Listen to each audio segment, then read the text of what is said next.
Now here's my argument with that. If you're being kind of a nudge in the classroom, and you get sent to the bench, you're waiting on the bench to be seen by someone who supposedly has a miracle cure that's going to make you behave differently.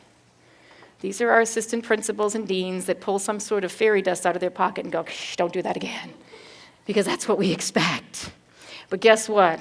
They don't have that in their pocket. And the majority of our kids, especially at the middle school level, it's now become their job to push the limits and push the system, because that's where they are developmentally. And they're not afraid of the assistant principal and the dean.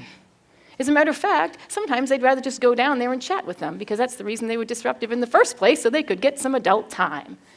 So they'll wait on the bench all day long. The bench is a comfy place to be. You get to listen to see whose parents are upset, who's coming in, who's going out. It's pretty good.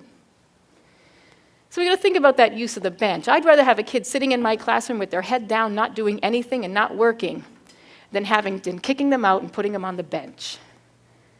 If I can teach around you, I'll teach around you. Are you getting a good grade? Absolutely not. But I'm not going to kick you out so you can go sit on the bench. If you're turning the desk over, well, that's a different story. Thanks for watching, and I hope you found this video helpful. If you did, make sure to like and subscribe so you never miss another video. I speak and consult on school behavior, and I love to help districts solve some of these problems. See you next time.